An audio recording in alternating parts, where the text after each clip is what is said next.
That's right. It's time for Catching Up with Carley, presented by Meijer. And today I'm joined by Red Wings alum, John Ogrodnick. How's it going, John? It's been a minute since I've last seen you. Yeah, it's been a while, hasn't it? It's things are going well. Like, we talked about earlier, I'm in upstate New York actually right now off of Lake George, and ironically, this is where I began my career. I spent 3 months in the minors here in Adirondack, so it's kind of a second home for us. We come out to visit the in-laws, and we really enjoyed out here. Well, a little bit of a full circle there for you. Glad you're Yeah, enjoying yeah, this downtime. All right. yeah. So, as we saw, the Detroit Red Wings have added and subtracted a number of players over the past week or so, led by Steve Yzerman, of course. So, I wanted to get your opinion. Let's start out with the draft. The Wings selected a Swedish winger at fourth overall with Lucas Raymond. How do you feel about that pick?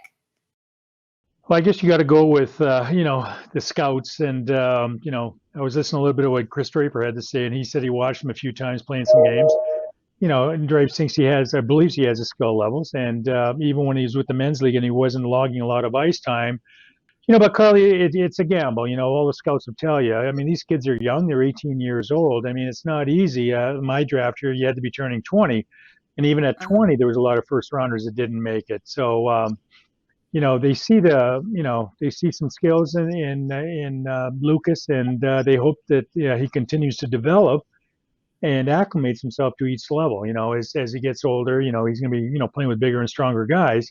And that's the key, whether they can acclimate themselves, to the next level. Because, I remember kids or guys, in my draft year, Perry Turnbull, he 70 goals in junior hockey and, big, tough left winger. But, he had a good NHL career, but he didn't turn out to be that stud that everybody was looking for because he just didn't quite develop to the NHL level of hockey. So it's going to be interesting to see what happens with Lucas. I mean, it's young, but that's what they need. They need offense, they need skill, and obviously the Red Wings felt that that was the best player that was available to them and what they needed.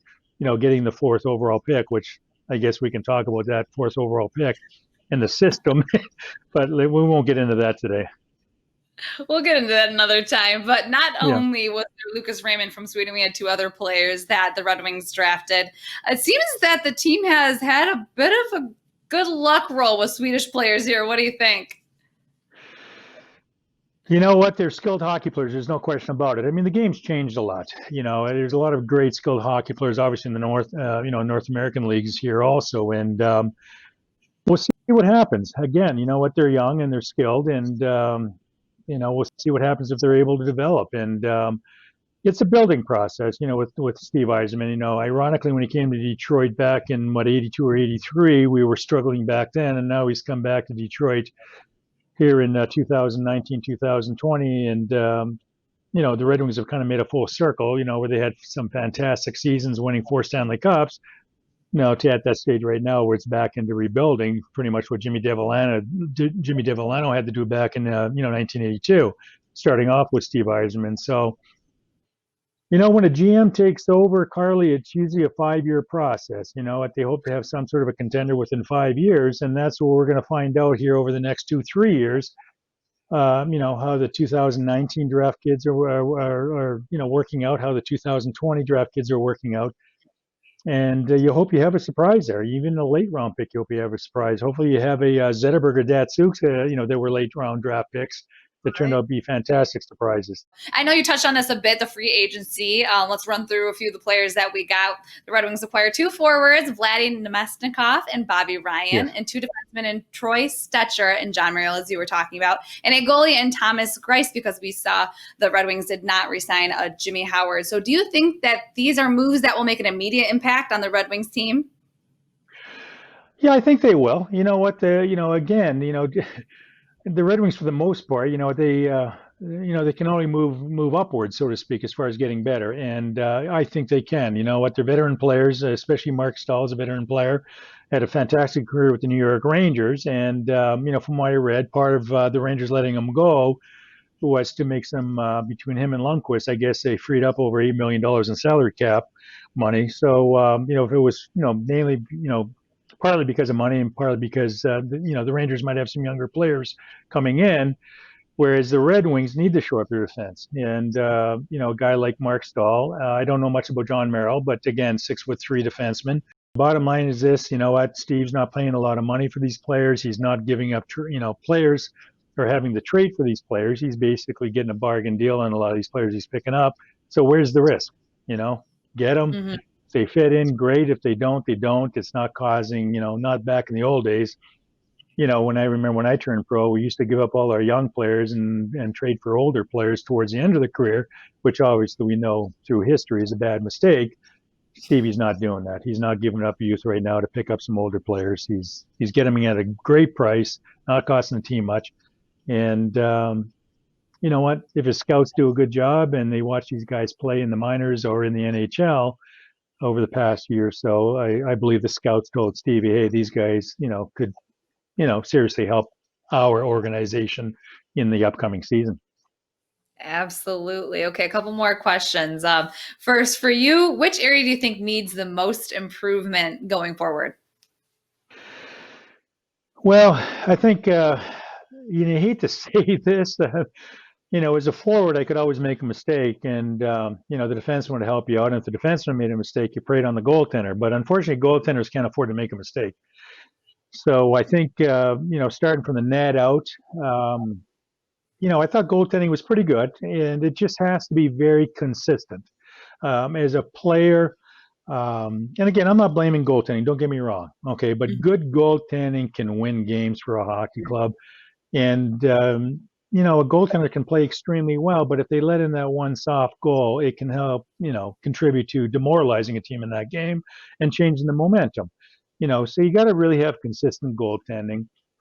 Obviously defense is huge, and it's not easy these days for, defensemen in this game because the game has gotten that much faster. You're not allowed to hook and hold and tug the forwards, slow them down, to keep them coming in at 100 miles an hour to forecheck on the defense. So the defense have to be mobile. They got to be smart, and they got to be able to move the puck. And it's not an easy job back there, but they need a little more consistency there on the defense. They're not bad. Don't get me wrong, okay, but they need improvement. And it's just smart hockey, smart NHL hockey, where they get the puck, they move it up to the forwards as quick as possible. The least time you play in your own zone, the better odds, you're going to win hockey games. So, and then of course the forwards, we've got Larkin's line there. We could use a little more consistency. It's always good to have two offensive lines that are offensive threats out there because it makes it a lot tougher for the other team.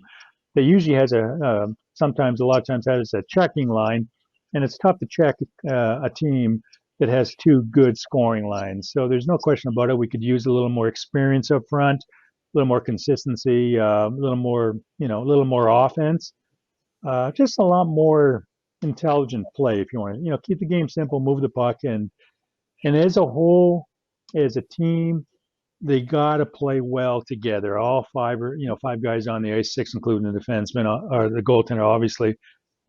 Hey, let's face it, it's always nice to get some new faces in the lineup, because it can be a downer, when, losing. And believe me, I experienced that back in the early 80s.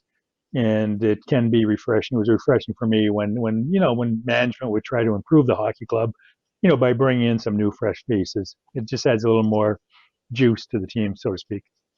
Absolutely, because consistency is key, and moving forward, hoping that we have that from the net out, as you said. Okay, and one last question, not the easiest question to answer, especially right now, but being in a rebuild, I know you touched on this a bit earlier, and seeing all the moves being made on this team, how far do you think the Wings are from being a playoff contention team?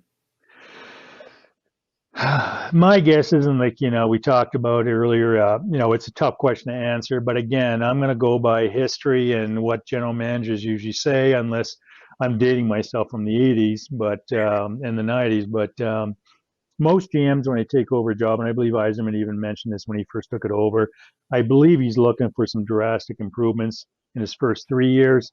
So it's not only having a good team and finishing strong in the lineup, but having a good team that's going to also do well in the playoffs. And the biggest thing about the playoffs is amongst regular season. Also, you're only as strong as your weakest link.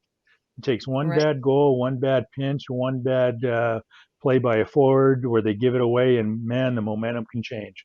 So it's not easy to win the Stanley Cup. There's no question about it. Johnny O, I cannot thank you enough for joining me. It's been an absolute pleasure getting to talk with you yet again. Well, thank you very much, Carley. And hey, be safe out there, and hopefully we get to see you come December, okay? Yes, hopefully. Thanks again for being on Catching Up with Carley, presented by Meijer. Daniela, back to you.